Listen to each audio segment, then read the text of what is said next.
Ny tandahatra ireo tompona fiara tonga nakan-taratasy ny fiarakodiany androany maraina 10 febroary tetsy amin'ny foibe fitsarana fiara tetsy Alarobia. Ny ankamaroan'izy ireo dia tratra nandritra ny fitsirihana tampoka nataon'ny DGSR na ny Direction Générale de la Sécurité Routière ny 3 febroary ka hatramin'ny 6 febroary.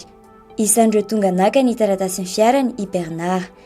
Tsy fahatomombana teo amin'ny jiron'ny fiara no nahavoasazy azy. Za resaka clignotant na anana. Clignotant dia ve dia stop ny tsy nisy stock ery zalahy tao afara. Janona dia tsy nandeha ilay izy. Dia ka nisy fil tapaka. Vita dia nanao contrat visite fotsiny io nakapapily. Torak'izay ihany koa ny asany izay mpitondra fiara fitaterana. Somary nanetraka kely fotsiny zany ny fiara. Misy éjecteur somary nitarena kely zany dia izay no nahatonga ny efa lamina tsara ka.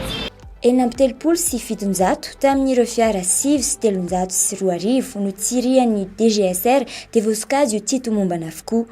Ny 330 amin'izy ireo kosa dia tsy maintsy nahiditra fourrière. Ny 13 tamin'ireo fiara dia tsy navela nietsika ary ny 17 mbola tsy nahavidan'ny fitsarana mihitsy. Mampatsiahy ny tale général ny DGSR Nicolas Tsirivelo fa zava-dehibe ny fikojakojana ny fiara mba hisorohana ny loza mety hitranga. Isika zany entanina ihany zany sady fiarovana ny isika no izy no fandraisasika anjara biriksika ihany koa ny fanalalana ny fivezivezena eto amin'ny renivohitra indrindra ny eto an-drenivohitra ka samy isika zany mba samby hanatsara ny fiarasika zany anatona ny visite technique satria ny napita zany ane sy sazy zany fa ndikany hoe miverena aloha ianao amboaro ny fiaranao dia oety miverina aty tsy mandoa vola indray ary raha ohatra ka mafisiny eto ihany ka efa inapita anao sy lany visite mbola mandehandeha izany dia hiditra fourrière fa rehefa sy inapita zany dia azanona aloha ny fiara tadiava fitaovana anankiray hafa hitadiavana piesy eny amin'ny mpivarotra eny fa sy le fiara efa sy lany visite no entina hivezivezy satria ampidi-doza ireny. Le zavatra natao iny sy hoe